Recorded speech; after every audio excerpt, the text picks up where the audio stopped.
Previously on Quantum Kickflip. Welcome to the plane of Vastiche. Welcome to the multiverse. There's like a highway overpass that is sort of crumbled away in a section. You take the jump off the edge. It's a bit of a rough landing, but you make it. Do you think anybody's gonna miss that suit right over there? Doesn't look like anyone's missed it so far. He just happened to find power armor. As Nick is leaping down, he reaches into the poster tube on his back and pulls out a sleek black handle, which has also been connected to a katana blade. You all hear something behind you. It's a vaguely cylindric, gelatinous blob completely covered in translucent blue slime oozing its way across the pavement directly towards you.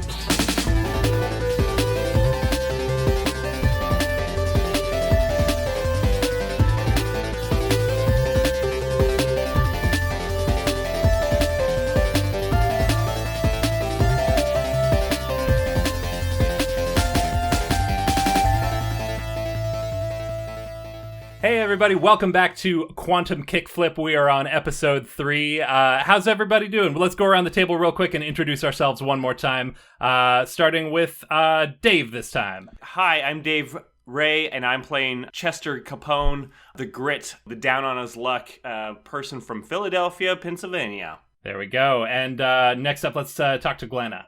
Hey, I'm Glenna. I'm playing Elliott Buchanan, who is the Chill playbook.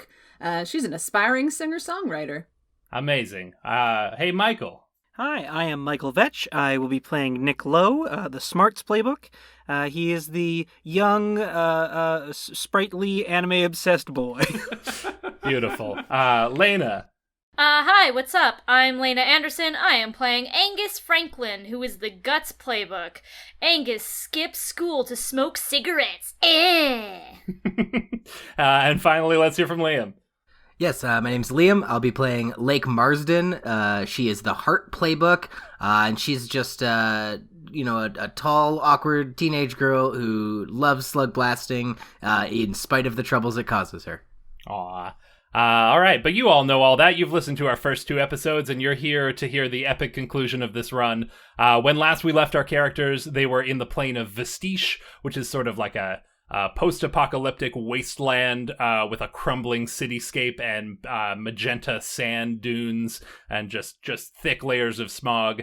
And a few of our heroes had just taken down a pair of bullies, while the other half had just completed a successful stunt across a crumbling overpass.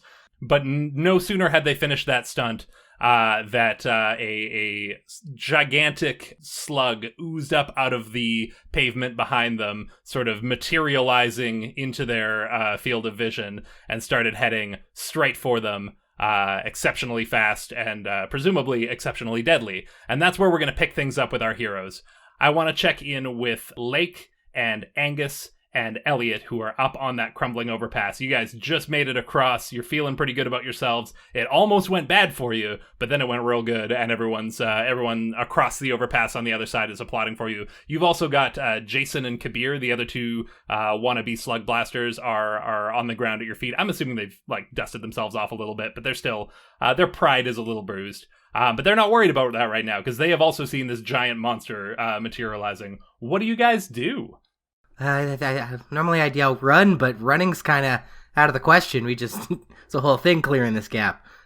Only thing left to do is fight. Do you guys have, and she says it kind of low because it is a pretty intense and wild thing for teenagers to have. But she's do you guys have ray guns? And Angus reaches in behind his denim vest, pulls out, I'm picturing something that looks like the blockiest cell phone with a big circular hinge, but when he opens it up, it opens into what is actually a nega ray, I think. Ooh. Is the ray gun I gave him. Yeah, so it is a game mechanic that every one of our characters has some variety of ray gun on their person. I believe you get to choose what it is and what it does. So you've got the nega ray. Yeah, what's everyone else packing? Elliott? Yeah, I've got this photon pistol. What does it look like? It kind of looks like a glue gun, and I've drawn all over it in Sharpie. She does like a, whew, okay, me too. And then so she pulls out her ray gun. She's like, I've rigged up a plasma blaster into the inner workings of my reality cannon, which is to say her signature weapon, the reality cannon.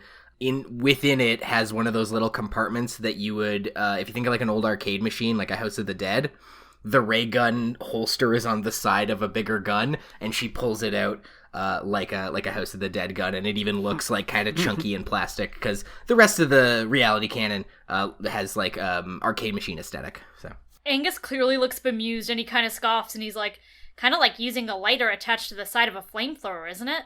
Well, I and she looks at the reality cannon like, you're totally right, but she remembers last time she tried to use the reality prism, the big blast that scrambles reality all around it, either destructive and permanent or unpleasant and temporary, and ended up glitching the right half of her body, and now she's a weird Technicolor nightmare disfiguration.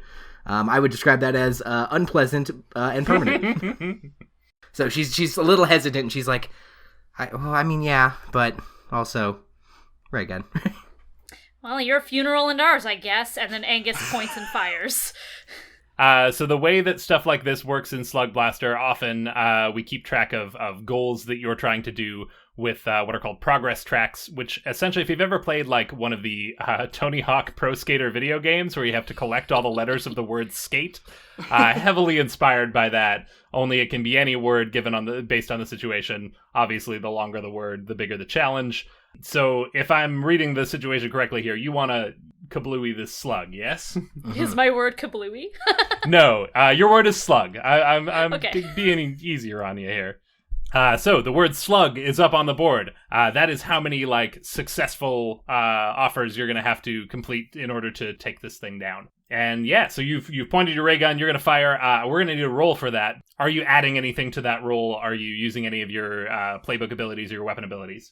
I'm not going to add anything. I'm not going to add any extra dice or kick or anything like that. Okay. I am hoping that Angus looks a little badass, so he's going to basically just with the fluid motion of raising the gun and firing and also delivering this really sick line about your funeral that he's going to look cool. For those who don't remember, style is one of the currencies of this game, and looking cool is the way you get style. If you succeed, you'll get a style point, but if you fail, problems are going to be worse for you. I do want to hear what Lake and Elliott have in mind, but I like the offer here. I like the spirit of this, that Angus doesn't wait around to find out and just takes the shot. So let's get that shot. For sure. I am also evoking Adrenaline Rush, refill 1 boost when you attempt to look cool, even if you fail. So I will get one of my dice back for my skip mode runners that I have spent earlier in this game. Oh, very cool. And rolling a d6. That'll be a 4. Mixed success on that one. So you get to do what you want to do. Describe to us what this looks like, Angus firing off his badass ray gun. How I sort of see justifying getting the die back, as he brings it up to his eye, he digs his toe into the ground, and time slows a little bit for him as he very carefully brings it up to precisely where he thinks the right moment will be, and then just as he pulls the trigger, he smacks against the ground with his heel, resuming time to normal. Amazing. Yeah, and you do exactly that, and the shot goes off this huge burst of like plasma energy that sort of lights up. What color is the beam of your ray gun? Blue. Blue. So everything's bathed in blue light. The slug was already covered in blue slime, if we remember from last time, but it looks even bluer in the light of this ray gun. And you see that it has an impact. There's an explosion, a burst of slime goes flying, narrowly missing all of you. And you can see that there's like a smoking crater where your ray gun hit. You have gotten the S of slug. Nice, and I have also marked a style for looking cool. However, mixed success. The slug is still bearing down on you.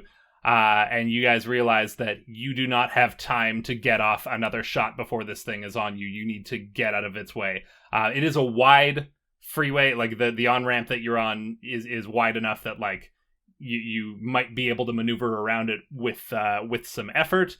There's also the drop behind you if you have any way of mitigating that. Lake and Elliott, what are we doing? Do I still have that rope? You do. I believe Angus has one end of it and you have the other. I do think Angus would have probably dropped it once, clearing the overpass and facing off against this slug. So I think you have full control over the rope at this point. Yeah, because I'm thinking that I can tie it to the rebar that we've established was sticking out. Yeah. And let it descend and kind of use it to safely descend to the ground. Yeah, I think that's a great offer. I think you've already got a loop in one end even, so it's just a matter of just like chucking that around the rebar and going. I think the complicating factor here is just the timing of like, there's this slug bearing down on you. Can you get that on and get out of the way in time? So we are going to get a roll for that to see how this offer plays out. A reminder to you guys that you can always nope problems as they come up. It earns you trouble points, which aren't great, but can be better than the immediate consequences. You can also help each other out and trade dice back and forth freely between you if you want to help someone else. If you like someone's offer and want to help it succeed, that's a thing you can do. So Elliott, are you straight roll or are you adding anything to this? Well, as the chill, I always roll with 1 extra die. Very cool. I think that's what I'm going to stick with for the moment. Cool. So that's Elliott's offer. Before we get that roll, Lake, what's your plan here? Well, my plan was to blast it, but I'm getting the impression that might not, it's not going to be enough. I mean, you may get another chance, but at this moment, you've got more pressing concerns. Yeah, but I've also been goaded into using my reality prism to blast it. You know, the flamethrower lighter analogy is a little bit of a sticking point. How long is the rope kind of long enough to get us down there? For simplicity's sake, let's say it gets you most of the way and there'll be a bit of a drop at the bottom, but nothing life-threatening. And there were also other teenagers up here with us. Like, are those bullies in slug radius? Jason and Kabir are with you, yeah. So, and they are looking very panicked. They don't look like they have any clue what to do here. Like, they were not ready for this level of danger on their first little amateur slug blasting outing. There's also the crowd of other kids, but they are currently safely separated from the slug on the far side of the crumbling overpass gap. I'll give you this offer. If you want to make it a team effort, you and Elliott kind of both working towards the same goal, you can give one of your extra dice to Elliott to roll, and that will allow you to Elliott to do the entire roll here just as one thing. Will that only get us 1 letter of slug, though? I mean, this isn't even about taking the slug out, though. This is about you guys trying to escape. So, yeah, for me to clarify, shooting the slug, if you're trying to blow up the slug, that's what that progress track is for. If you're trying to get out, we've got another... We can create another progress track for that. Well, then we've already made headway. Then I think consider me goated, and she's absolutely going to turbo this because there's just no chance of screwing it up. And so she's going to blast it with her quote-unquote flamethrower. There you go, with the reality scrambling beam. I love this. Elliott, let's do your roll first there. That's a 6, baby. Yeah! Nice! Amazing. So yeah, you toss that rope out. Like I say, it's already got a loop in the end from the rescue attempt of Angus last episode. So you're able to loop that around the rebar, trailing down just far enough that it's like close to the ground. There's going to be a bit of a drop, but you guys are extreme teen slug blasters. You faced worse plummets than that. What do you say to everyone else? There's a way down. So chill. So understated. Jason and Kabir don't need much convincing. They're like good enough and like even push past you to start climbing down the rope. Let's bounce over to Lake, though. You're gonna get this shot off before you make your escape. Let's get that roll. Cool. I'm adding a die with my turbo as well. 2 5s. 2 5s. Mixed success, but a success nonetheless. This is the first time we've seen this reality scrambling beam. I want to hear your description. What does this look like as Lake lets loose here? Yeah, so Lake's reality cannon is a large, about a 5-foot-long weapon that she'll often sort of stand upright next to her under her right arm. Think like a t-shirt cannon, but big and sci-fi. And all the buttons and ways that you operate it have very much like an arcade machine aesthetic. And so she holsters the plasma blaster pistol into the little holster there. starts winding up the reality cannon, spinning the joystick Mario Party style with her palm as like charge goes, and you really tell she's gonna give it her all here. She's kicking it into overdrive. Bit of fear in her face because again, last time she did this was a few months ago, and it cost her the right half of her body. But here we go. Blast it. It's like a lob shot. It's like again like a t-shirt cannon. It's like a thunk, and just like glowing orb lobs its way towards the slug. Lake does this. Angus is like, "Yeah, let's go." And this pulsing glowing orb lodges itself. You can see it arc over top of the slug, and it almost looks like you're gonna miss it for a second there, but then it completes the arc and plummets straight down on the top of this thing, and you can see it embedded itself. The slug itself is kind of translucent, so you can see it embed itself, like you see the glow of the orb go inside the slug, and then sort of a pulse as it bursts and has its effect. Any particular variety of reality scrambling, or are we just talking general glitched out data this mosh one, I madness? have two abilities, one that lets me change minor features, but this one is just blast things either destructive and permanent or unpleasant and temporary. Obviously destructive and permanent, it's just going to be like a big glowy energy grenade, basically. Absolutely, and it does just that. So, you see part of the slug. It's similar to the right half of your body. It kind of scrambles and glitches out, and when it resolves, there is much less slug there than there was before. Still a formidable enemy. You've still got two letters left to go in this progress track, but you've taken out a sizable chunk of this thing, and it makes an unholy shrieking. Kind of like there's no mouth on this thing. It's just sort of a big gelatinous blob. But from somewhere deep within it, you hear this shriek that kind of sends a chill down your spine. But there's no time for that. It's still bearing down on you. And luckily, Elliott has resolved your escape plan. I'm assuming you guys all take the rope? Yeah. No. Oh, no. Okay. Well, before we find out what Angus is going to do here, I want to resolve. Liam did roll 5s, which are mixed successes. And that does mean that there is, you succeed in what you're doing, but there is a problem. And as Elliott and Lake, you're moving towards the rope, you hear some screams from across the chasm, and across the gap there you can see eerily familiar bubbling blue liquid coming up through the pavement as 2 more of these slugs are materializing over on the other side of the overpass near where you left all of your friends and classmates behind. And they've all noticed this, and pandemonium is happening here. Luckily, because they saw what happened on your side, they kind of know what's coming, and know to start bolting down. But yes, they are the rest of the group in Vastiche here is now in danger as well. Really quick, let's hear what Angus is planning on doing. Well, this changes things a little bit. Angus was going to be a little brat and try to get around to the other side of the slug and basically do like a reverse keep away between him and Lake, where the slug would like bounce back and forth and they just like take pieces out of it. However, the fact that Angus is the only one, I believe, on this road now, and the fact that now 2 more slugs have materialized, is kind of making him reassess what he wants to do. Angus now thinks that staying on this side and fighting 1 slug on his own is fine, but not as big of a concern as the slugs that are going to potentially hurt the people on the other side. So, what I think he is going to do is he's going to use his energy tensor to teleport to the other side of the overpass. Amazing. Hopefully he will get himself in a good enough position that he can start firing on the most threatening looking slug. We're actually going to leave this at this cliffhanger moment before we get the result of that offer, to bounce over to our other 2 party members, Chester and Nick. You guys just took out some bullies. You each powered up your, for some of you, your second signature device. You showed some bullies who was boss, taught him a lesson. You've got your devices. You're feeling really good.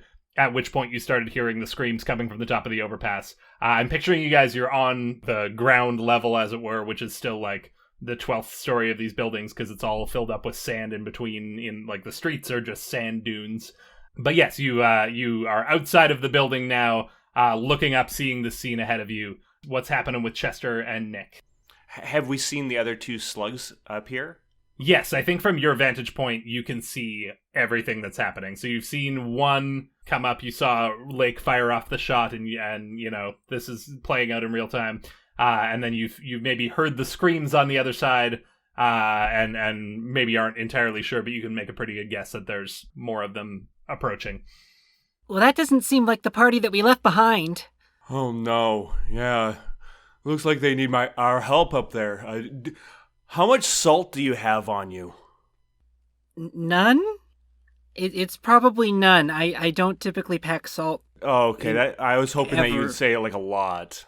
Oh boy. I mean, I guess, you know, if they're calling it slug blaster, we really should have thought like, oh, bring some salt. That's what deals with these slugs, right? But well, that's fine. We got to get up there and we got to help those folk. And I point to like where the two slugs are.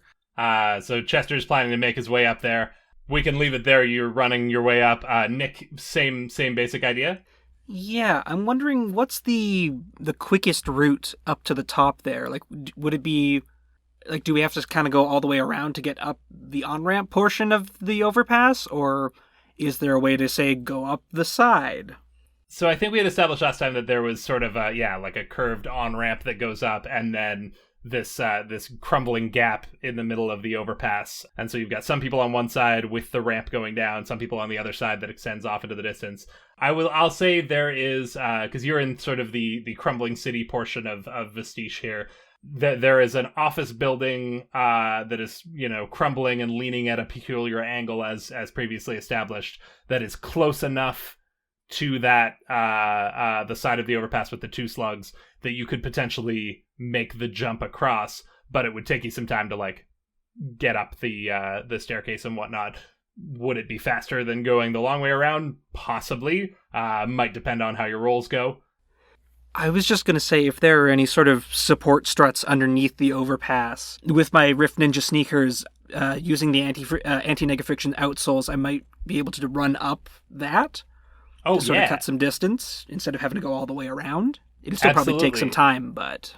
Yeah, no, I think that makes total sense. There would definitely be a support column of some sort there, so you can definitely get up that way. I don't know, depends on whether Chester will be able to follow you, but with his powered armor, he may have some abilities there. Yes. So what I was going to offer is I have heavy-duty servos, and one of the things I can do is jump great distances. So what I was kind of imagining is, you know, like, jump up the wall or like a ways up there, make big bounds up, a la like the Hulk.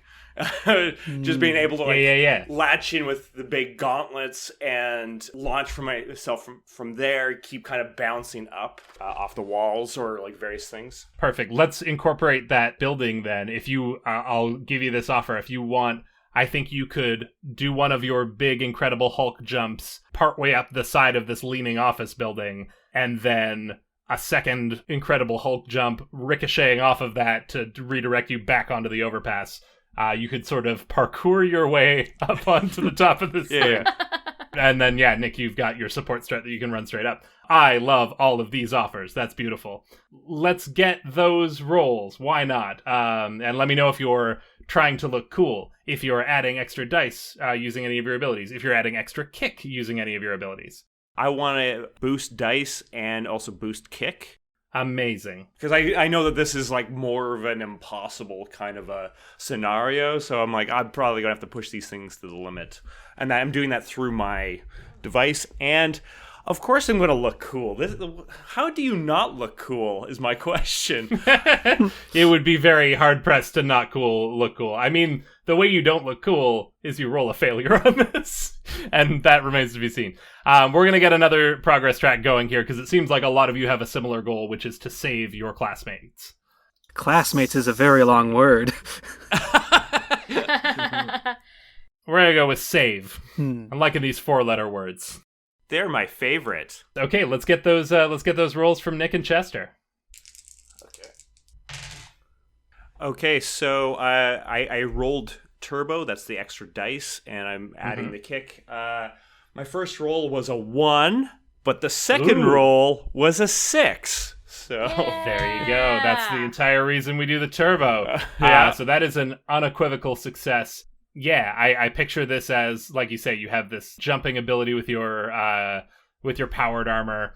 So yeah, this is new to you. Like, you just found this powered armor last session in this same dimension. Like, you're still in the same outing where you found this for the first time. So you're kind of scrambling on the fly and trying to figure out how this works and make it do the thing you're wanting it to do. Yeah. So through a combination of luck and intuition, you're pounding at big clackety keyboard keys on the wrist console of this thing and manage to enter something that something lights up and another thing pings, and before you know it, you're much like the boots from the ill-fated live-action Super Mario movie. The bottoms of the soles of your boots kind of launch out from underneath you and propel you.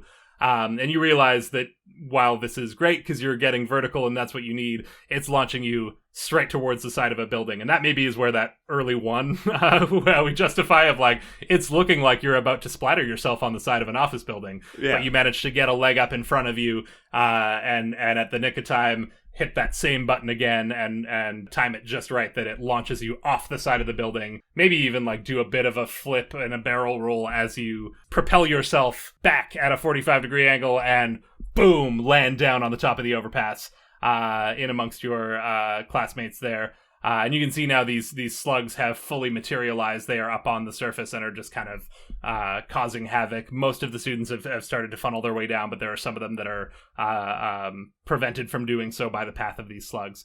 Let's check in with Nick. How are things going with you? Oh, also mark your style, Dave, because that was straight up success.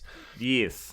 I think part of Nick's prerogative in making this move is to try and draw the attention of the slugs. Mm-hmm. And I think part of that is done by making a very big anime entrance land and like catch attention kind of move. Amazing. That's exactly the plan Nick would come up with. Yep. So with that, I think if that sort of makes sense, to apply my know-how of knowing a lot about anime, will that give me that D6, would you say? Yeah, okay. I think we're going to run into this a lot with Nick, but yes, I'll give it to you. So yeah, I've just got my standard D6 plus another for the know-how, and then I want to add a kick. So I will go ahead and roll these. So that is... Oh, that's a 6 on that one. Nice. Amazing. And Dave, you added kick to yours as well, right? That's correct, yes. Yes, okay, because the boost is adding extra dice, but the kick is adding extra effect. And since I had said that it was just the one check to get up there and you rolled the success on that, I feel like part of kick is like either you're adding doing more of what you set out to do, but you can't get more on top of the overpass than you're either up there or you're not. Or you get some sort of a side benefit, and I think that's kind of the case with Michael as well here. So we're gonna honor both of those kick applications. But first of all, Michael, describe to us you ascending this column. I'm also realizing I meant to say I want to look cool on this, but I was stating a bunch of other things. I can also just not do it. I'm sorry. I meant to say it, but... No. You get... I think this... In saying that you want it to look like an anime, I think you implied it. Agree to disagree. Fair. Just kidding. Within this, I think the way that it sort of plays out is Nick's going to engage pretty much every aspect of his devices that he can at the moment. Mm-hmm. So in running up the support beam of this overpass, he's activating the anti-nega friction outsole so he can literally run up the wall. He's also going to enact the astral phasing portion of his Rift Ninja sneakers, which allows him to become slightly not there, ghostly enough to help you move silently. So as he's running up the wall, it's perfectly silent, like it's not making any noise to draw attention to him. But as soon as he pulls himself up over the edge of the overpass, that's when he unsheaths the nega friction sword. It sparks to life with that red energy, and he just like flips over into the middle of the overpass in front of the slugs and just shouts out, "Looks like we got a bit of a pest problem here." I love this precious boy. Yeah, that looks cool as hell. And this is where we're going to get in. So, Dave, I mentioned everything about your awesome Hulk/Iron Man-esque entrance into the fray here. I think the extra bonus you get from adding kick is that you don't land just on the overpass itself in a cool superhero pose. You actually land on top of one of these slugs that is materialized on the side of the thing. And the force of you coming down in this powered armor, having launched yourself off the side of the building, is enough to take out a good chunk of it. It sort of bursts underneath you. Could I offer, instead of landing directly, it'd be like I'm going by the face of it, and I just give it a good old, like, Superman punch as I go by? You're absolutely right. That's way more Chester. Yes, that is what happens. You give it a good old-fashioned Superman punch. So we're going to give you another tick on that progress track, which now says Slug Trio because there are 3 of them. So it's going to take you longer to take out all 3. Meanwhile, Michael, I think your intent was to distract the slugs to help get your classmates to safety. This big showy display of anime energy does exactly that.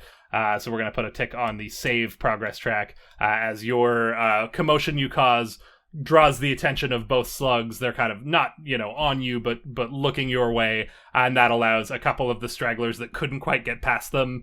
They get their window and are now making their way down. So everyone is on their way down this on-ramp. The slugs are still here in a very real danger, but they're on their way to safety. Let's bounce back over to Angus. You had a roll that was about to be resolved there. You were going to try and teleport across to help with your friends.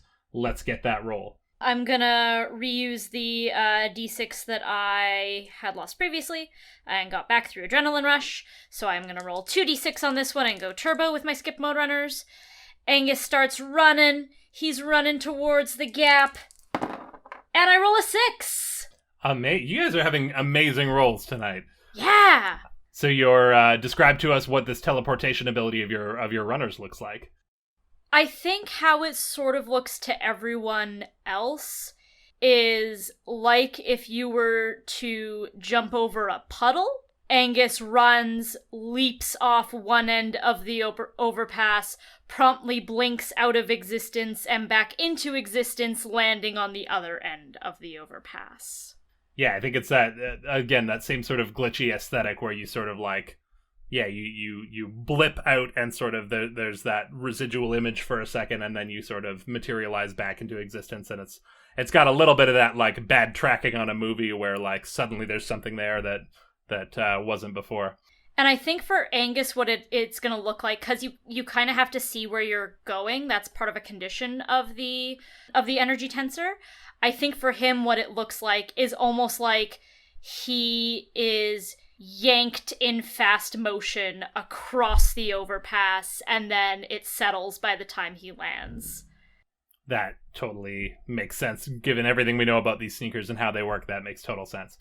So you're there with the others. You see that 2 of these, the 2 monsters here, one of them has just been Superman punched by Chester. And Chester, you find your fist is covered in this sort of blue ooze that is covering, possibly being secreted by these slugs.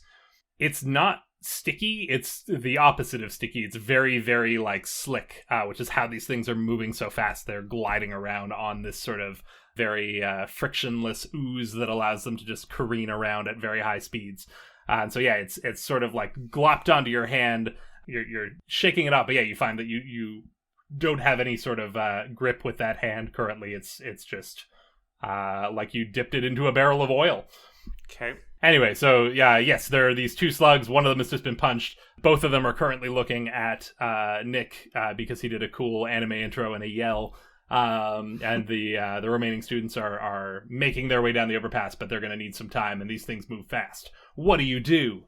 Angus takes in this big dude in a big mech suit, and this very little dude with a glowing red katana is like, whoa. He's going to fire with his ray gun. Fair enough. And I think I want to use his guts. Maybe he runs right up to one of the slugs and just fires point blank. And I would like to add a kick to this roll. Amazing. Is this the slug that's been Superman punched or the other one that is as yet undamaged? I'm picturing the slug that's been punched because I'm just picturing that as being the one closer to Angus. That makes total sense. All right, let's get that roll. Here we go. 1d6 plus kick. 5. Once again, the air around you crackles with electricity or plasma or whatever it happens to be, lights up in that bright blue color, and you land a shot maybe right where it just got punched, just adding injury to more injury. No insult, but just injury. And because you added kick, that's going to mark 2 progress tracks. So I think that's enough that like you just happen to get it in a weak point. Maybe Dave softened it up for you, and you land that shot, and it bursts into a explosion of blue goo. That was, sorry, what did you roll? I rolled a 5, mixed success. You did roll a mixed success, didn't you? So I think Sure that's did. where it comes into play, is the blue goo, it explodes and that like really satisfying like a Nickelodeon slime kind of way that just bursts everywhere. But in bursting everywhere, you and Chester take the brunt of it, and as we described, it's this very, very slick substance that is allowing them to glide around. You guys are both now coated in it, and you find you can't keep your footing. You're both kind of find yourselves falling to the ground. You're having a hard time, keeping your footing, much less like, say, riding a hoverboard or anything like that. You are both very frictionless at the moment, which is a dangerous state to be in at the top of a very high and precarious crumbling overpass. So that is your complication. Keep in mind, anytime there's a problem, you guys do have the ability to nope it. So I'm going to give you the opportunity to do that now. All you have to do is tell me how and mark some trouble, and that's a thing you can do. I don't know if I have anything immediately so to nope it. Do I need to have something at this current moment? Like, nope is just the ability you have, so you mark 2 trouble and you get to avoid this consequence. You just tell me how that happens. It can be as simple as I step to the left and miss I step out of the way. Right. Does your powered armor have a complex system of windshield wipers? That could also be, it can be as elaborate or as simple as you want. The price of it is marking 2 trouble on your character sheet. Right. I can see it just him taking it. Because that's the thing. He's not a good dodgy boy, which is bad for, boxing purposes. But, he takes hits. That's what he does. Fair enough. That just may put you, the both of you, out of commission for the foreseeable future here until you've found a way to deal with your state that you're in. But let's, unless Angus, you're all good with taking the brunt of it? Angus is like right in the midst of everything. In the splash zone. He's right in the splash zone is the thing.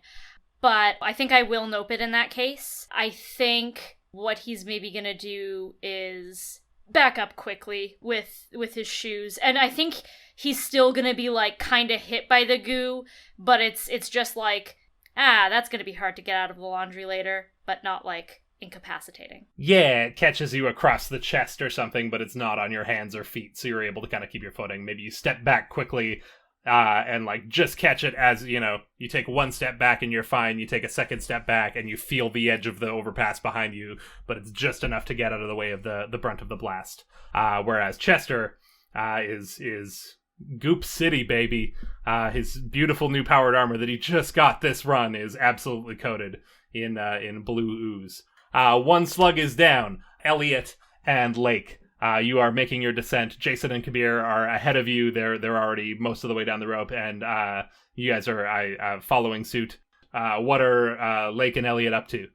What do we see down there? Because now we're kind of out of sight and really out of the fray. Any chance those like the other students who are running away and coming like looping back around down the overpass, are they okay? Are they being chased by anything? Yeah, I think they are, you can see them now. They're sort of rounding the corner where they're just coming into your field of vision, and you can see that they're coming down. They're all pretty panicked, and clearly, looking back over their shoulder to see if the slug is following. As of yet, it's not, but they're not out of the woods by any means. So yeah, you can see them up ahead. So I think she's deduced, maybe from the little bit that she fought the one up top, that they are very slimy and slippery. She's maybe put that together, maybe heard of these in Vastiche before. Either way, she wants to do another lob shot from her reality cannon towards where the students are running down that part of the thing. Mm-hmm. And I want to change, I'm going to use the parameter dial to temporarily change a minor feature of a target. I want to make as much of the tarmac or as much of the road that they're coming down sandpapery. So that they get more traction and the slugs are slowed down. Less. Yeah, I want to slow the slugs down and give people running down a hill more traction. Well, more to slow the slugs down. Yeah, that's a fantastic offer. Yeah, let's get that roll. Are you adding anything to it? I think because I'm trying to cover the entire, at least left to right, and then as long as I can, chunk of road. Yeah. I think I might as well add some kick to it. Yeah, that will have a direct mechanical impact on how much this helps your classmates. So yeah, let's go for it. 5. You fire that lob shot. It's a different colored energy ball this time. Yeah, sort of. It's actually it looks like sandpaper. It sort of defies logic and looks like a semi-translucent orb of sandpaper is going through the sky. Amazing. Yeah, and that makes contact just sort of in front of where they're running down the hill. And I think it kind of startles them for a moment because it like energy ball hits and they're like, oh no, is this going to be a big explosion or something? But then they just find that like, oh, suddenly they've got slightly surer footing and are able to sort of navigate their way down a little easier. And meanwhile, that's going to cause a serious impediment to any slugs that would want to chase after them. Nightmare for the treads on the shoes, though. Oh, yeah, absolutely. So we've ticked off a couple of boxes thanks to your added kick there. You have gotten very close to ensuring the safety of your classmates. However, it was a mixed success. Mm-hmm. That always means another complication. And I think that complication comes in the form of the original slug, the one that you were fighting in the first place, has noticed now that all of its prey is not where it left it. It's all descending down this rope, and slug can't climb rope. That's one thing about slug. It can't climb rope. So it's not going to follow you down that rope, and instead notices that like it's got an opportunity here to head them off at the pass. You're not seeing this from a bird's eye view, so you're not able to see quite how it got where it's getting, but you suddenly, just as your classmates are like, oh, nice, we're out of the woods, there's this sandpaper, it's going to slow them down, perfect, nothing can chase us. You hear the screams start again as they realize that there is now a slug barreling towards them from the front. Let's check in with Elliott. You've found your feet are on solid ground now. Jason and Kabir are also safely down to the surface. What's Elliott's next move? I think it's time for Elliott to pull out her gun. I think so too. I think it's about time. It's about time for her to get violent. Yeah. Firing at anything in particular, or what's the play? I was thinking of the one that's barreling down to my classmates. That makes absolute sense. And I do want to look cool. I think this is a very cool, like, drawing it out of an inner pocket of her army jacket and just, like... Blasting off a shot. Just looking cool. And finally, did you want to add any kick of any kind? That depends on which progress track it is. If you're adding kick, I would let you break it up. Sure, let's do that. Yeah, let's do that. Add and kick. Keeping in mind that looking cool, any problems you roll are going to be worse, but let's see it. Okay. Remember that thing where I have I have the anytime I roll doubles I get style and I look cool without even trying? Yep. I did that, but they're 2 3s. Incredible. So 3s are failures. You don't get to do the thing you're trying to do. You do get to mark style. So yeah, I think you let me take a moment to resolve exactly how this works, because that's a failure, which will result in a problem. I have an offer? I know this isn't my character. No, absolutely. I love that. Part of what I love about this game is that we can all kind of chime in with offers and offer things for each other. So please. For Elliott using kick, that would mean going turbo with her Voidware backpack? Yes. And I was thinking, well, what would that look like? What if she tried to pull a special kind of ammunition out of the Voidware backpack, and maybe the 3s mean that it's not a very good kind of ammunition? Yeah. How do you feel about that offer, Elliott? Sure. Yeah, we can work with that. Yeah, so maybe you've seen kind of, you guys have been blasting at these things, and your regular ray guns just don't quite seem to have the power they need to burst one of these. and this thing's bearing down on your classmates quickly, so you are not wanting to spend the time to, fire off multiple shots and wear this thing down. You want to take it out in one go. So using your Voidware backpack, you reach in to grab an item from the multiverse, hoping that it's going to be something that gives yourself your gun a little bit more kick. And you pull out a capsule of a glowing cylinder, pop that into the ammunition chamber on the side of your ray gun, and fire off a shot, crossing your fingers that this is going to do more damage. And unfortunately, that is not what happens. You land this shot, it does hit the slug. Our problem here is that not only does it not do damage, which is what you were aiming for, you see the slug begin to sort of shudder and vibrate and then expand, and it is getting larger. You have transformed. I believe we described them as about the size of a minivan the first time, and it is rapidly approaching semi-truck. You've created a larger threat for your classmates to deal with by mistake. That did look really cool. You pulled out a chamber, fired off an awesome energy beam, and landed the shot right down the middle. So you get to mark your style. However, the stakes have never been a bigger slug than they are right now. Hey everybody, it is Robyn, your Slug Master, just popping into the episode to let you know that if you're enjoying Quantum Kickflip so far, if you're liking this show, you should follow us on social media at Quantum Kickflip on all of the relevant platforms, and leave us a nice review or share the episode with someone else that you think might dig it. That helps us out so much right now. We really, really appreciate it. It means the world to us. We're a brand new podcast, so we need that positive buzz.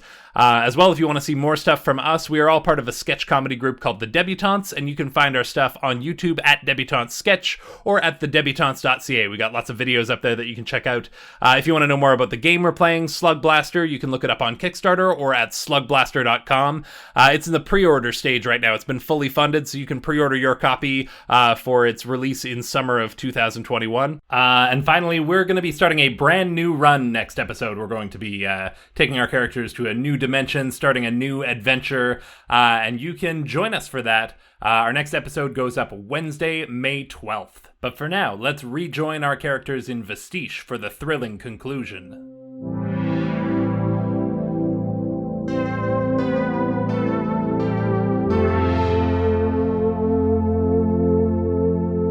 Back up at the top, it's been a while since we've checked in with Nick. You landed your cool anime opening, you attracted the attention of both slugs. One of them has since been exploded, but you've got another one that you're dealing with. It has yet to even take a hit. What do? I think I gotta move in and try and cut up that slug. I think so too. So yeah, I think with that, I'll be using the aspect of the negative friction sword, using negative friction field, roll to slice, dice, chop, and stab things. Amazing. So, adding anything boost-wise or kick-wise? Yeah, you know what? I think I'm going to do a little both there. I'm going to go turbo on it to use the last of my boost dice, as well as the last of my device kick. Incredible. Let's get that roll. Ooh, baby! Got both ends of the spectrum, a 6 and a 1. Woo! The 6 is all that counts, though. That's the beautiful part.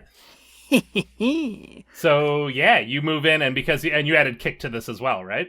Yes, I did. So let's get describe to us the I'm assuming very anime-inspired sequence of events that plays out as Nick draws his Nega Friction katana. Yeah, so I see him running forward toward this slug, and he's sort of over toward the side of the overpass. Mm-hmm. And if there's like a guardrail on the edge, he does like a jump from the ground to the rail and then off that to get air in a sort of strike toward the slug. Yeah. And then with his Negatana raised above his head in sort of a Vomtog sword position, just holding it straight up above him, he shouts out, "Negatana third form, inertia's flywheel!"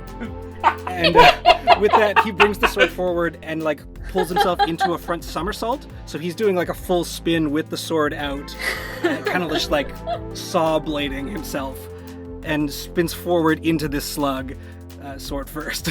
Oh, incredible. Amazing. Fantastic. And so with your kick, you knock out a couple progress tracks for the slug trio. And yeah, that was a 6 that you rolled. So I think this is enough that you essentially carve clean through it. It does the like, again, very anime inspired thing of like both sides just sort of fall away to either side and leave you standing in the middle with your sword drawn. I love too that you did the launch off the guardrail and back towards it. You saw Chester clumsily launch himself off the side of the building in much the same way, and you're like, aha. And did it with a lot more finesse, but you guys are drawing from each other and learning from each other, and I love it so much. Yeah. So yeah, you've obliterated this thing. Somehow managed to stay clear of most of the goo. I'm sure you've got a little bit on you, but it's not to the point of Chester's still struggling to stand himself up over on the other side. I picture Chester's doing like the Home Alone ice on the back stairs kind of slip and slide. Yes, that's what I'm picturing. Let's bounce over to Chester, because now the immediate threat has passed. You guys have vanquished the 2 slugs on this side. But Chester, how you doing covered in that goop? Here's the thing. I didn't really specifically say, but I was going to say that Chester was going to play ice hockey was kind of one of his things. His favorite player is Dave Brown from the Philadelphia Flyers, who has... Of course. So I was going to just skate on like the goo. was going to be the premise. So like I've been struggling, and I get to like the side of the road with the railing there, and I grab onto it. And I kind of am able to pull myself up, and I look down below me. I see that slug there, and who's down there with it? Is there anybody actually down there with it? Nobody? So you've got most of the group of various classmates. You've got Tamblyn, you've got Cheryl Ann, you've got Elliott's crush, you've got other nameless classmates that we didn't introduce. Mm-hmm. They are all making their way down this on-ramp. They were up where you are, but they're headed towards like the ground and presumably warping the heck out of here. They are who are closest to this thing. It is barreling down upon them currently. You've also got in a separate area Lake and Elliott, as well as Jason and Kabir, the 2 members of Subsonic Sentinel. They have just descended down on a rope and are seeing this play out. They're a little bit further away from the slug and are not being directly threatened by it currently, but they are on the same level, if that makes sense. Everyone's on the ground. Okay, so seeing that this slug is down there and it could potentially harm the other classmates, and I don't have the ability to do a big old senton bomb. This is too far up. That's crazy.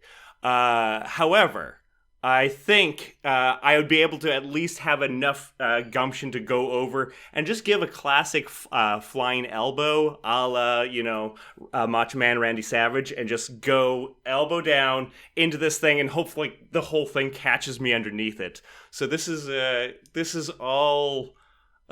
this is all on the line. I'm hoping I land on it. Yeah, this is a high stakes roll, yeah. But could very well be enough to wrap things up here if it's successful.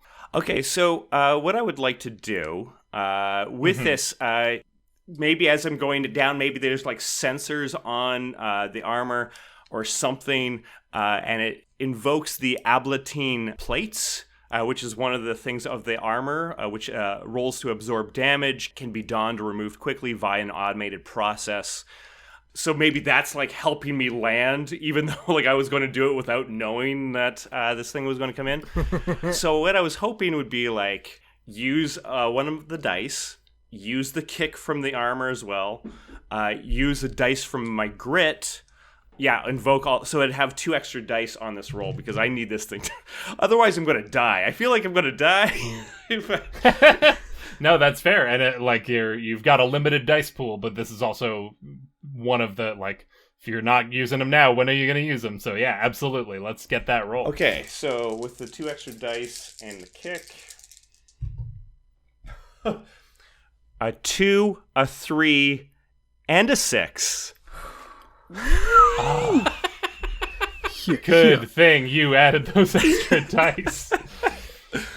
I think, as much as this is an unequivocal success, I think it's still a very clumsy maneuver. Yes. Chester is scrabbling and trying to stand and can't quite get his footing. He also catches a glimpse of this slug barreling down towards his classmates. But oh good, Elliott's firing a laser at it, so it's probably fine. Oh no, that didn't work. It's getting bigger rapidly. It's now the size of a semi-truck. Something must be done.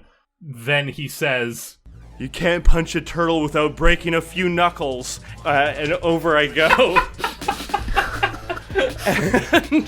And fall down with the elbow down below me and go into the slug below. Yeah, normally when falling off a crumbling overpass, elbow first is not necessarily the wisest option. But when you're driving it into the heart of a kaiju slug monster covered in goo, that's the only way to do it. And so yeah, the armor plates are coming around me, a la like Iron Man. You know, like as he's like it's that whole thing of it's automating that process a little bit. Yeah, I think it's the kind of thing where like this isn't a mech suit that entirely encloses you. Yeah, it's you can see it in spots, but you're not entirely enclosed. But it sort of reconfigures itself to be like where maybe it's normally spread out across your entire body, it's now reconfiguring to get between you and the ground. Which again, normally not going to help you much, but in this case, exactly what you want. And so I think from the ground, Elliott and Lake, you see Chester go over the edge, and then you see him kind of disappear behind the top of the slug, because it's huge now and you can't quite get the view of it. And then you see a ripple sort of go out through the slug, and then it just sort of bursts in a tidal wave of that same blue goo. I get a style for that, right? Like I didn't say, but like that was clearly meant to be like look cool. As of next episode, I am going to make the mandate that you always have to say you want to look cool if you want to get the style point for it. As of this episode, take your style point. You've earned it. But that's my warning for everyone going forward. I always intend to look cool. Every time, any one of these big maneuvers, always. So yes, you have, there was not a lot left on the progress track. Granted, Elliott did enlarge it, which could have had dire effects, but we were at, of Slug Trio, we were at Slug Tree. We only had that O left. And again, it was becoming a bigger and bigger O by the second. But you added kick to that roll, and I think that was enough to just curb it before it got too big. And yeah, you have exploded the final slug. But we still have a little bit left to go on the save progress track, and I think what that entails is this has, just by the nature of the maneuver, created a very large swath of blue goo that is impassable without just like falling on your butt. And you don't know how long it's going to be before, you've already seen 3 slugs materialize. There is the potential that more could at any second.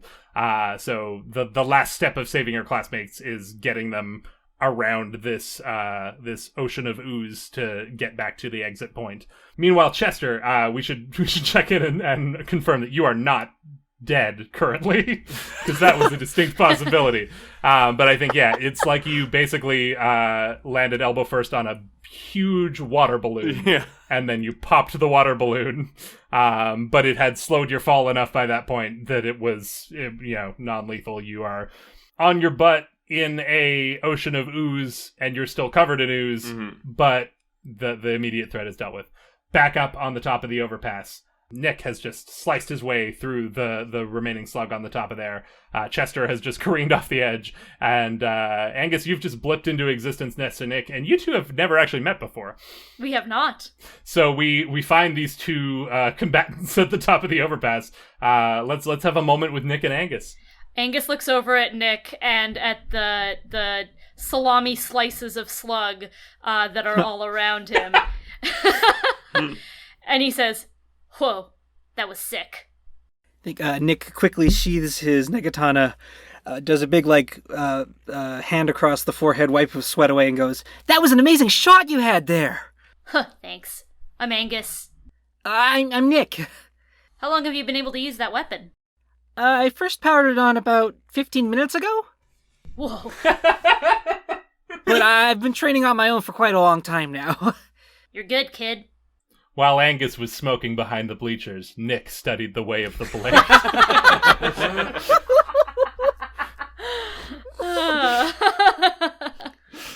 I'm assuming, are you guys going to make your way down the same way that your classmates did? Yeah, Angus is going to look around. Does he see any exit point? Does he see any rifts opening up? We should go into a little bit of detail on how this works. The way that you slice between dimensions in Slug Blaster is you use your hoverboard. Your hoverboard has something called nth gear, which is a special setting that allows you to, tear these rifts in space-time and slip between the fabric of reality. It's not so much that like a portal opens and you jump through it. It's like you create the portal for yourself. That said, you do have to find sort of a thin zone in reality that you can't just pop through at any point. There are spots where reality is weaker, thinner, that you can sort of punch through. And part of being a slug blaster is knowing what to look for and knowing how to find those things. And I believe in your other gear, you can have some sort of a piece of equipment that helps you locate reality thin zones. Does anyone have that piece of equipment? Yeah, I did. I was waiting my turn very patiently, but you just described exactly what I was hoping to do. If no solution had been found by the time it got back to me, I have a space-time ampemeter, and it can be used to find thin zones to return home. That is exactly what you need. Does anyone else have that in their other gear? Now I have a grappling hook and a lighter like a cool person. Got him. Cool. Then Lake might be your best bet out of here, even if you don't currently know that. So no, Angus, you don't see any obvious signs of no one has opened up any portals yet, and I don't know that you have been doing this long enough to be able to lick your finger, hold it to the wind, and be like, yes, reality thins this way. So no obvious signs. I was just gonna say, I think Nick mentions to Angus, "I'll race you down to the others," and then he vaults his way over the side rail and starts running down the support beam on the other side. Cheater. And then Angus teleports. Do you have to, is that an ability you roll for, Angus? Oh, yeah. Nick doesn't have to, though. We've heavily established that Nick doesn't have to roll. Very much established. Yes, I am going to roll. I am going to attempt to look cool, but I am only going to roll 1d6, and hopefully it pays off for me. 6! Oh! Get out of town. Get out of town. When the stakes are at their relative lowest, Angus. I don't know. The first few times he tried to show off, it did not go well for him. Yeah, I think we get this beautiful moment where Nick is like, race you to the others, and then runs down the support rail on the opposite side. And comes face to face with Angus. Cheats. Yeah, and then he as he gets to the bottom and levels off, Angus is standing there waiting for you. Angus, what do you say to Nick? I win. I think by the time that Angus blipped into existence, Nick was already very excitedly rambling about questions about, how did you do that? Was it in your sneakers? Is it the skip modes? What kind of rig did you have set up on those? And he's just already talking as he's still running down the side. Very good. Incredible. So you guys are at the bottom, your classmates are there. You're all on one side of what I've described as an ocean of ooze. Chester is in the middle of it. Let's quickly bounce over to Lake and Elliott. You two saw Chester, who neither of you have actually met yet, but you saw him careening off the edge, presumably to his death, and then he exploded a slug like a giant Gushers fruit snack in front of you. Yep. Creating a whole heap of ooze, and you can see the form of Chester in the middle of this ocean.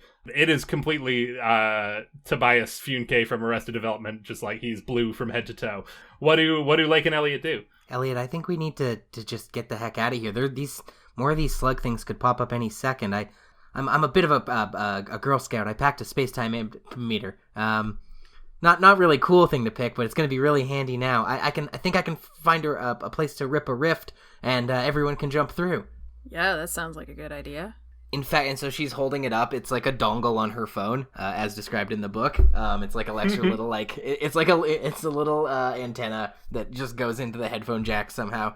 And I mean, you can tell me where it is, but I'd like to think it's right where all that goo is. And if possible, I want to create like a whirlpool. I think we all imagine the rifts as very much doorways, up and down vertical. I'd like it to be horizontal to the ground. And essentially, the slide at West Edmonton Mall Water Park that's like a toilet flush. I'd love for me and my new crew and all the classmates to essentially flush down and come out the other side through this puddle of ooze. That is an incredible offer, and I love it. So yeah, I think with your space-time ampemeter, I think you're able to determine that, yes, the thinnest spot of reality that's nearest to you that you might have a chance of punching through is right where Chester's form is in the middle of this blue goo ocean. There isn't a portal there yet, whether it's vertical or horizontal or what remains to be seen depends on how you slice it. But that's where reality is at its thinnest. That's where you can punch through. There is still the difficulty of how you gonna cross this ooze that completely renders friction and traction non-existent. Well, that was sort of the idea, was that it used the goo to our advantage, like everybody into the goo, and we'd all sort of slide to the middle. Ah, I see. Then yeah, Lake, how do you articulate this to the rest of your crew? You've got the two of you plus Jason and Kabir on one side, everyone else kind of off on the far side. I'm picturing 60 to 80 feet away. I think she would just sort of shout it out to everyone, though I see we have one final E on our track here. And so it makes sense I wouldn't have to roll for it, or whoever wants to rip it. But I was thinking, using my heart playbook, my special, describe how your passion and empathy helps your action. And I think just like yelling to everyone, like, hey, we all gotta get out of here, gang. We gotta go. These things could be back right away. Guy in the middle I've never met. Do it. Kick into the nth gear. I think Chester is like, he has probably got his bell rung a little bit and is kind of like, I'll take the board off my back and like turn it on, like kind of like heave myself onto it as best I can and like hit the nth gear and maybe that's... Yeah. Then I'd like to give him one of my heart dice, essentially. Yeah, your inspiring speech of like, we all got to get out of here. They could be back at any moment. We got to work together. That sort of like gives Chester the strength of like, you're right. We do need to get everyone out to safety. We got to do this, allowing him to have an extra dice. So I think this will take a roll. But Dave, you can roll with an extra die from Liam as well as any other extra things you choose to add to that. I'm just going to roll just the 2 dice. I rolled a 2 and a 5. Beautiful. So that is a mixed success. So we're going to check that last box on the progress track. You have both defeated all 3 slugs, and you've saved your classmates and created an exit for them to get home. Chester, like you described, throws himself onto his board. He's barely holding it together, but he knows what he has to do. Kicks it into nth gear, and I'm picturing him like riding it like he's on his chest on top of his board, like he's on one of those little wheelie carts in elementary school gym class. Anyone else's elementary school have those? I hope they did. Otherwise, this reference. I think maybe everyone is like. Okay. And yeah, like sort of shoves himself off and slices through reality just like Liam described. Maybe because of the weird angle that you're at, it ends up creating the portal horizontally instead of vertically. Yeah, this ooze starts to sort of drain down through the portal that you've created, and like you call out to your classmates, and everyone sort of makes their way towards the center. Let's take stock. Has anyone marked trouble thus far? Yes. I think it might just be Angus. Has anyone else marked trouble? No. All right. So before we resolve the mixed nature of this success, I want to call for once per run, at least once per run, sometimes more. I am supposed to call for what's called a disaster roll. It's usually towards the end of the run. It has the potential to take people out of the game. It is kind of the biggest, highest stakes thing that can happen. How it works is everyone would roll 1d6. If you beat your trouble score, you're fine, nothing happens. If you roll lower than your trouble score, disaster strikes. Obviously, the higher your trouble score, the harder it is to beat, so that's why you're trying to keep your trouble low. You all did exceptional at that this time. Very few people noped anything. No one has to roll this except for Angus. Hey. Angus, it's time for a disaster roll, and you have marked 2 troubles so far? I have marked 2 trouble, so I need to roll a 2 or higher or a 3 or higher? 3 or higher, because if you match your trouble, that's bad. If you beat it, that's good. Cool. All right, here we go. Just 1 straight d6, right? Yep. Mm-hmm. Don't get to add anything to this one. Fair.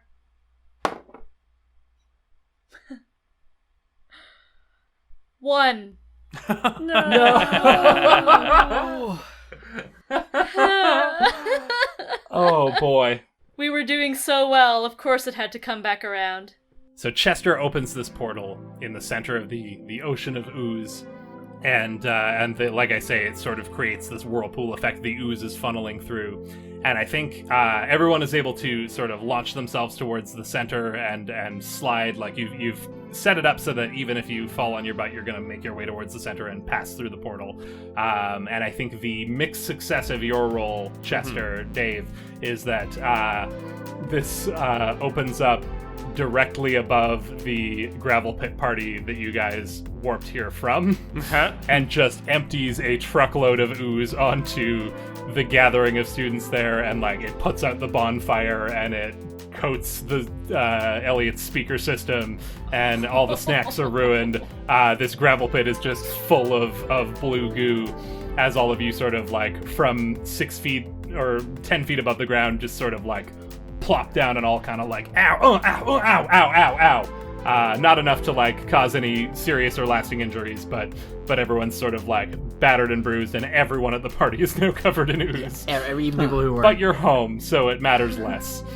Meanwhile, Angus, poor sweet Angus. Sweet cherub did nothing wrong in his life. Yeah, I think you just like you're one of the last to go in. Maybe you lose your footing early and have trouble getting the momentum. For whatever reason, everyone else makes it through this portal, and then by the time you get to where it is, these ethereal planes of reality have just shifted as such that you just can't quite find the spot. And even if you could, you might not be able to like ambulate yourself and get where you need to go, because it's too slippery. It's all a mess. And we're gonna invoke one of the other elements of Slug Blaster that we haven't actually seen a lot of yet, which is Peel Back. Peel Back is a rough element of slug blasting. Essentially, the way that these dimensions work, your body is inherently tethered to your home dimension. The longer that you are away and the further you are away from your home dimension, the more you're kind of stretching your connection, the more violently the universe wants to snap you back to where you came from. And if you're away for long enough, or if you're hit hard enough, this can cause what is known to slug blasters as peel back, where you are pulled violently back to the plane of null.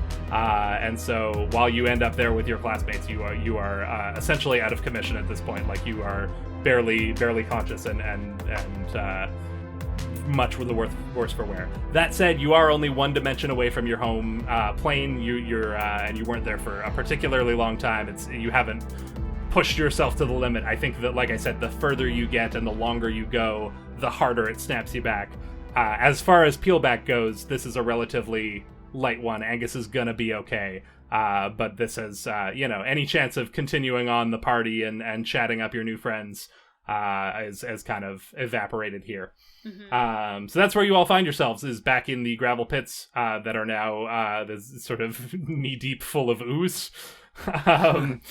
And I think you all kind of find yourselves close together.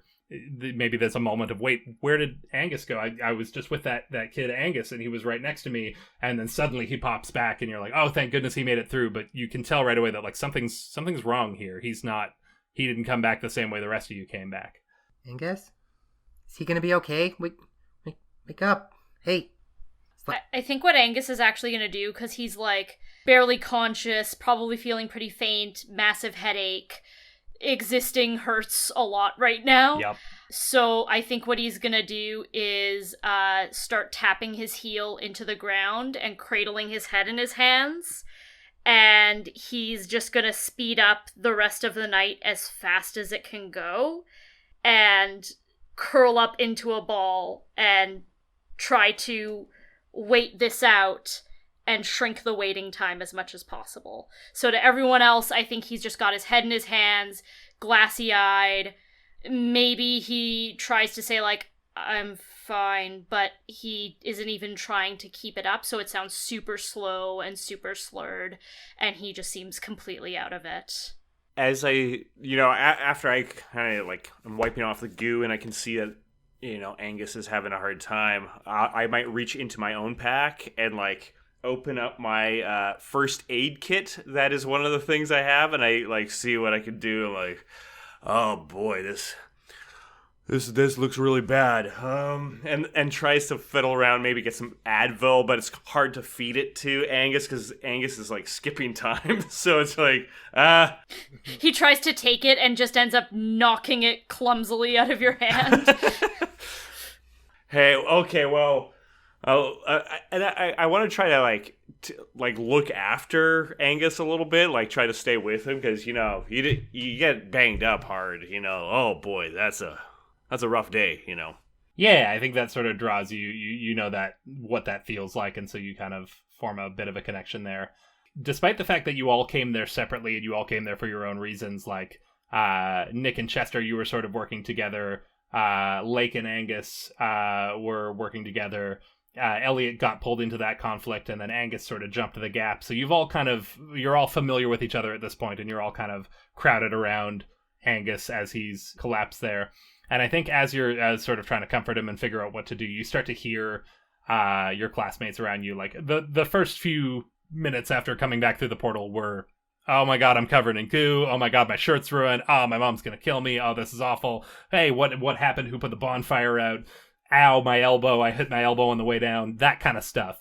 But now that everyone's sort of shaken it off and everyone's aware of what happened and you're all back and you're all safe and there's no more slugs, you begin to hear sort of like chatter around you of like, hey, that was the guy that cut through the slug with the sword. That was awesome. Oh, did you see when? And the other guy jumped and he blinked right across. He was gone, but then he was back on the other side. And you see the girl with the cannon. She shot that thing. Oh my god! And they were climbing down. I thought they were going to fall when they were climbing down the rope. I thought so too. Oh my god! And you kind of just start to hear all of the sort of people recapping excitedly what happened on the other side and chattering about the five of you standing there. Tamblin comes over and hey, weird kids, what's your name? Like your crew name. What do we call you guys? You guys were amazing over there. Crew name? Weird kids. You guys, that's your name? You're called the Weird Kids? Hey, they're called the Weird Kids, I guess. Cheryl's like, oh my god, I can't believe you guys, you took out the big slug, it got so much bigger, but then that was incredible, and you threw yourself off the top. Oh, that was so cool. And then you hear people's kind of starting to like the rumors spreading about what happened. And I think it's like a game of telephone where it's quickly distorting of like, oh, I heard there were 15 slugs and they took out all of them in with one beam from the reality cannon, like just decimated them all. Like, I heard that Nick like stuck his sword into the side of the overpass and then sliced his way all the way down. There were sparks going everywhere. It was so cool. And I think that's where we leave the party. That's you guys have, whether you intended to or not, have unintentionally started to make a name for yourselves. Fate has thrust you together, and people are talking. As things die down at the party here, like I say, there's rumors swirling, and sort of the myth is developing in real time. I think you guys, one or more of you, make sure that Angus gets home safely, because he's not really in a condition to take care of himself, but maybe he's able to sort of slur out his general address to you guys, and between the four other characters, you're able to get him back home safely. We're going to move now into, there's kind of two halves to Slug Blaster. There is the run portion, which is where you go to a cool other dimension and get up to hijinks and get into trouble. And then there's what we call the downtime phase. And that's what we're moving into now. Downtime is when you're back at home, and it's your home life, it's your day-to-day, it's your school, it's your job if you have one. It's everything that's not slug blasting. And how it works mechanically is over the course of the run, you've racked up some style points and some trouble points, some of you, not many of you, which you can spend on downtime scenes, and what those scenes do. Some of them give you mechanical bonuses in the game. They allow you to upgrade your weapons, upgrade your abilities, unlock new features of your playbook. They also sometimes have negative consequences when you're spending your trouble, but that's the way that you clear out your trouble so that it's gone before the next run, and you don't have to continue rolling trouble rolls like young Angus did just a moment ago. So this is your opportunity to clear out and spend some of those points. We essentially go shopping for scenes. So you've all got your playbooks open in front of you, and you can see sort of the options that are available to you. Does anyone have a scene that they would like to purchase with their style or trouble points? Yeah, actually, and I think it's one that makes sense to happen maybe sooner rather than later. Absolutely. I want to use the passion downtime activity, where I clear two styles, And then we have a scene of me hyping up the crew, doodling logos in a notebook, daydreaming, slug blasting, checking in on your friends. And it all culminates in me getting a special. I'm going to tell you the special I want, and it'll make sense then what I do. The special I want is pep talk. Once per run, give everyone 1d6 on their next action. And I think I'm going to spend that hyping up the crew.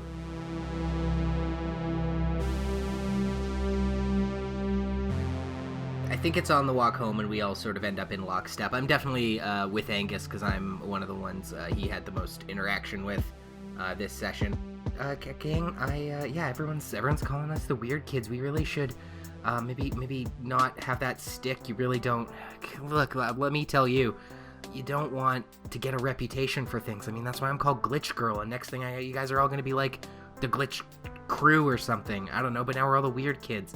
Anyway, wait, you're Glitch Girl? Yeah, I'm Glitch Girl. You're the one on all the posters? I see you on stuff all the time. Well, it's not a badge I wear with pride. Everyone thinks I hate slug blasting. I mean, definitely what happened tonight is gonna maybe put an end to that. Oh, geez, I hope my mom doesn't find out. And she's sort of half trying to keep everyone together, but also slightly spiraling herself. But this is the passion scene. So look, the five of us might want to kind of get our stories straight, both for trouble at home and for the inevitable wave of rumors. It's gonna get blown out. Like, we all know what happened. Just make sure we all describe it the same. And we're not the weird kids, okay? I don't know what we are, but we're not the weird kids. Well, hey, look, I don't know. I just came here to help my buddy Nick here get his Megan Frickton coil back, and we got it back.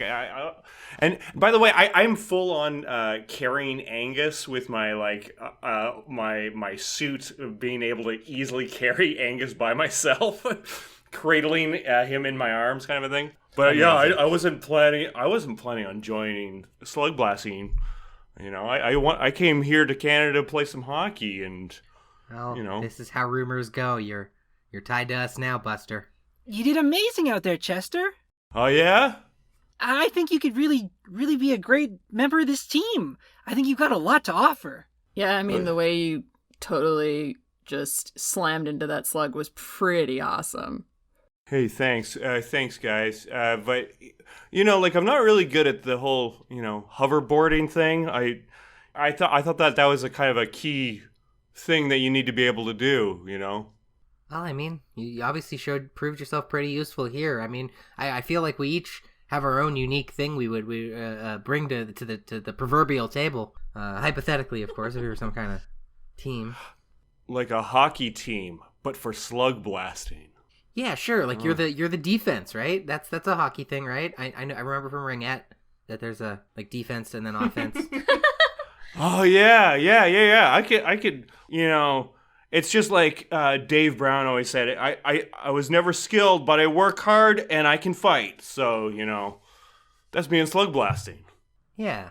Yeah, and I think it's at that point that like it goes from like kind of, no matter how hard you're trying to keep the conversation on, like, oh, this is going to be bad for us, and this is not good what we're going through, the excitement kind of takes you over, and maybe everyone's kind of intermittently checking their phones and seeing these hashtags and like, yeah, this feels kind of good. This is, approval and acceptance, and like you've been noticed for something that is positive, at least to some degree. So yeah, I think whether you can't even help it, the passion is there and the excitement is there, and you guys kind of start daydreaming and speculating about what it would be like if you were a team. Hypothetically, of course, no one's saying you're a team yet. You're not a team, but if you were a team, this is what everyone would bring to the table, and this is the cool stuff that you do. And wouldn't it be great if you were a team? I love that. Who else wants to purchase a downtime scene? I might have one scene that would kind of go on the tail end of this interaction. Absolutely. Cool. So I'm going to spend 2 style for swagger, which is my version of gaining a special. A scene of you getting even more confident, watching your own videos, mouthing off arrival, hyping yourself, breaking your own record, etc. Mechanically speaking, the special I'm going to gain is Snake. If there is any question about who goes first, it's you. I feel like that just makes sense with Angus's character, and this is going to be a scene of him gaining some confidence as he's about to head home before he breaks off from the group. in his mind, he hasn't really been able to keep up with too much of what's been going on. Everything has still been going really kind of quickly for him. He's trying to make it go quickly because then theoretically he is in pain for a shorter period of time. But right at the end, before he breaks off, he fumbles with his phone, pulls it out, opens a new contact, and holds his phone out to Lake. Oh, yeah, here. Boop, boop, boop, boop, boop, boop, boop, boop, boop. You gotta punch your name in with, like, the T9 style texting thing, so it takes a little bit longer because you have to, like, hit the key. You gotta hit it 3 times to get to the L or whatever, yeah. Wait, I love how this world has hashtags and social media, but the keypads we're still dealing with is it's T9. All T9, baby. This is the paradox of this world, right? Is you've been... current modern-day technology has fallen into your lap in the 1990s, and you've had very little time to catch up. Mm-hmm. So, like, yeah, you've got the entire internet and social media and everything is at the level of today, but, like, phones haven't been through the 20-year or 30-year evolution that they've gone through to modern smartphones. You got clunky flip phones with T9 keys that are way more powerful than they have any right to be. Yep. Anyway, continue on, Angus. So I think that's actually basically going to be the crux of it. Like, no matter what happens with the team and whatever hypotheticals are being thrown out there, Angus has decided that he wants Lake around, and he's going to make an effort to keep that, if that makes sense. Yeah. That's a pretty big deal for Angus. Angus is kind of a rolling solo a lot of the time. Yeah. Not necessarily by his own choice, but by circumstance. And so this is, that's pretty huge for him. Also, just because I don't think it was mentioned earlier, he would look over to Elliott and be like, "You saved my life. Thanks." Oh yeah, no problem. I think from Elliott's perspective, she's met you all of twice, once in detention and once here, and both times this is how you've talked to her. Yep. So I think from Elliott's perspective, this is just how Angus talks. Great. So yeah, you get that new ability. Fantastic. Who else wants to purchase a downtime scene? I might hop on this same sort of train with what seems to be the choice that's in vogue right now. In the Smarts playbook, I'm going to go for research, in which I clear 2 style, and we'll see a scene of me exploring, reading, analyzing a video, being creative, trying something new, planning weird portal routes, etc. to gain a special. Amazing. Set the scene for us. Where is this happening? When is this happening? Yeah, I think if we can jump time a little, I think it'd be after school the next day on the Wednesday. Mm-hmm. Something we sort of established with Nick is that he does have a part-time job at the local video hut, which is this Hillview's version of your Blockbuster, your video rental place. And I think he's sort of like just working alone on this closing shift portion, and he's rigged it up so that the TVs in the store are playing through like old Kurosawa films, just like old samurai movies.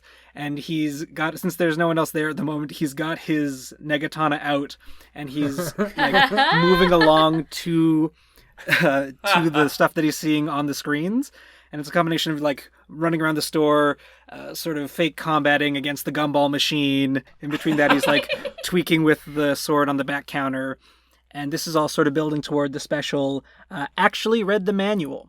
You know how to get more boost out of a device. Yeah, so that adds the die in the kick to my boost pool, which I actually have shared between my 2 signature devices. So that'll give me a little more to play with on both fronts there. Yeah, just the imagery of you sort of shadow sword fighting to Kurosawa films in an empty Blockbuster.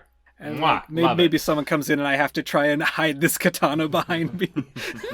I love that. Like, maybe even you have that moment where like someone walks in, sees you, it takes you a second to notice them having walked in, and you sort of are like frozen in mid pose and have to like quickly tuck the sword behind your back, and you're waiting to see like what this person's reaction is going to be. But it's like a younger, like a teen, someone who goes to your school, and so they just kind of like, without breaking eye contact, they're wide-eyed and they just like pull out their phone, snap a picture of you, and then run back out of the store. They're just like, that's that kid from the internet, and you have a little taste of what Lake was talking about becoming a celebrity. Let's hear from Elliott or Chester. Do either of you want to purchase a downtime scene? I too am going to follow suit with everybody else. The Grits version of getting a special is grinding. I'm going to go, so it's a scene or montage. I'm definitely going montage. Oh, you got to. A montage of you planning, prepping for the next run, training, practicing, etc., and I gain a special. So you got to just imagine this like da da da da da da da da da. Just imagine that punch-out training music that's going on. And in this montage, you don't hear anything verbal, but instead you see Chester trying to like improve with his hoverboard as he's like delivering pizza. And so he's trying to do a trick, but he like crashes into some like garbage cans. There's a scene where he's trying to explain to Graham Capone what slug blasting is, and he's clearly having trouble, and she's just like kind of confused.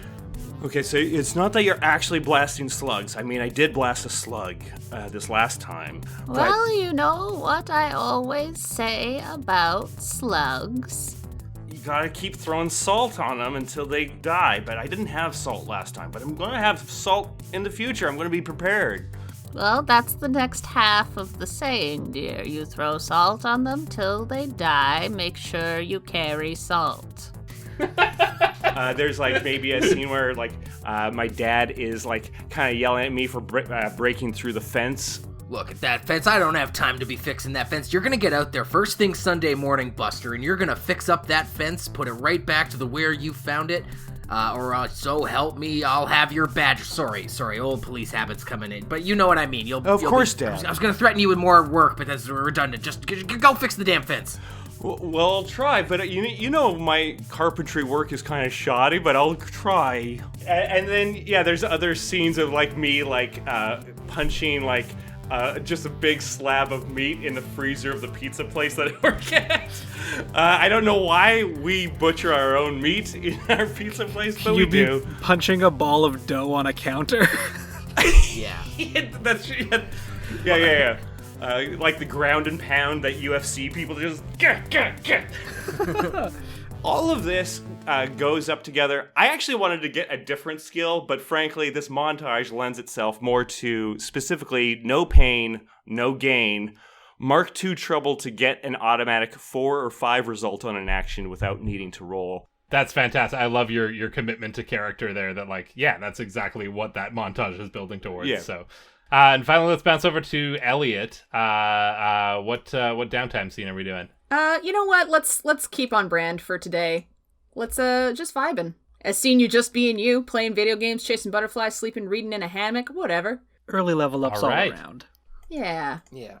I think she's in her room.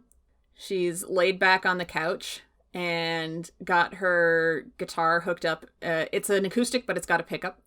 It's hooked up into an amp that she's got plugged into her headphones, like big over-the-ear headphones, and she's playing a song. She was inspired by the time in Vastiche, and she wrote a new song.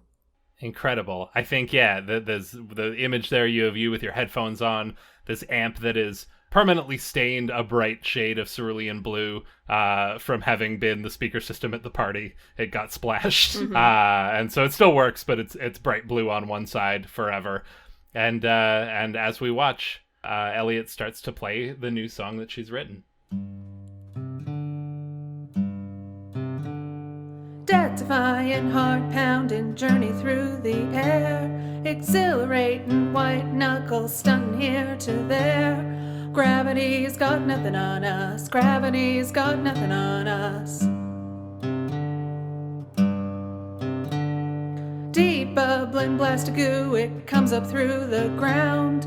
Slick sliding monster slugs are running us around. Here we go now, nothing to lose. Here we go now, nothing to lose. We're running out of time. We're running through the air. It looks like it'll be a close shave. The sand flies out beneath me. The sky glows on above me. But all I see is a cerulean wave. To Did Glenna mention what Elliott got through that one? No, I'm so sorry. Elliott, what did you get? I got lucky. Well, that sounds weird. The lucky ability, which involves... The lucky ability, things tend to work out. You mark only one trouble when you use the nope ability.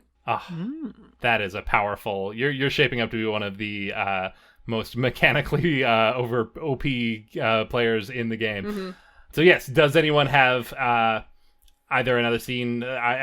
Anyone can feel free to jump in. I'm specifically thinking of Angus because you're the only one who marked any trouble. I'll buy in the lab.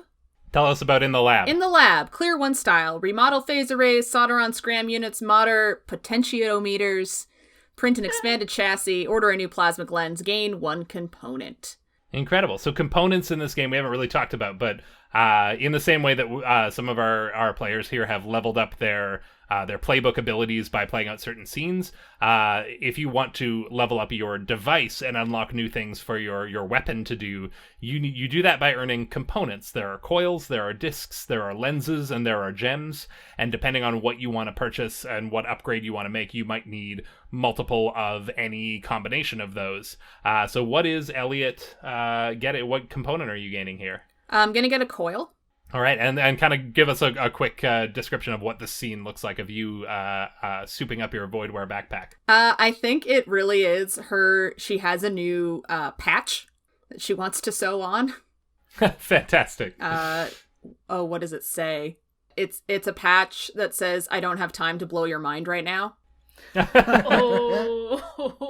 Part of the reason that it's souping up the backpack is that she uses like wire to... She like completes a circuit by stitching it in. Yeah. That makes sense. Yeah. So it like connects something to something else. Yeah. Very cool. All right. And then let's go to Angus to take us home. Cool. So I have 2 trouble. And what I think I'm going to spend it on is the scene Trouble at Home. Your family expresses their disapproval. Where? How? How do you feel? Do they have good intentions? Do you know? And I think the scene that I want to play out is when Angus gets home on Tuesday night. So Angus would have just broken off from the group. Lake's number is in his phone, which he closes and puts back in his pocket. He taps his toe on the floor, returning back to normal time. He steps through the door, and his mother has waited up for him. And she's wearing she's got like the old bathrobe and the curlers in the hair, and is just Angie, where have you been? Huh? Where have you been all this time? You know I'm worried sick about you, and you're just walking in. What you got? What's all this goop on you here? There. I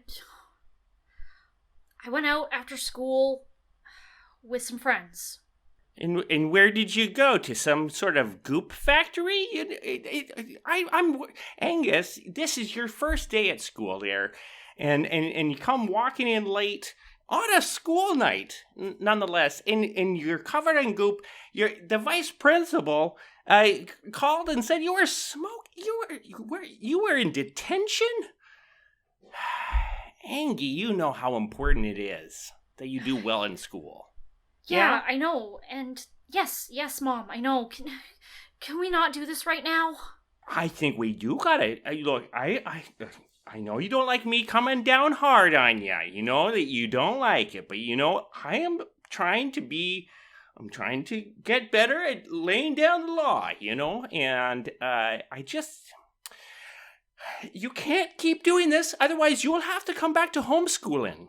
Okay, so that way I can keep an eye on you. No, you don't have to keep an eye on me, Mom. I'm 16. God. I know, but this is an important time in your life. And if you are going to be so reckless and smoking in school, you can't do that. And wait. Hang on a second. Goop.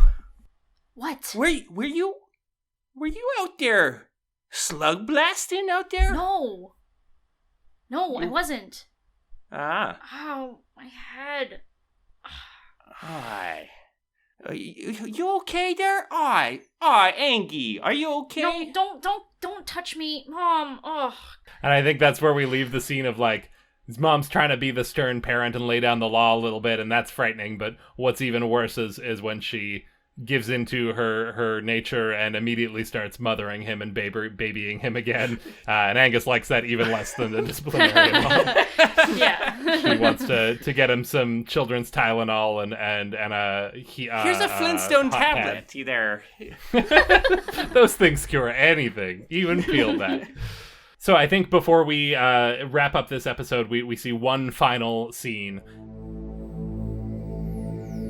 Deep in the heart of the plain of Desnine, surrounded by infinite ocean, the abandoned Drow observation facility floats, all but invisible in the inky blackness. The serpentine corridors twist and turn, a labyrinth of glass and steel. A thick layer of dust coats every surface, and the air is stale and oppressively silent. A silence which is soon broken by the hum of an emergency generator powering on, illuminating a single red warning light, pulsing on and off steadily, casting long, eerie shadows. A klaxon alarm shatters the silence, echoing into the abyss. Something is coming.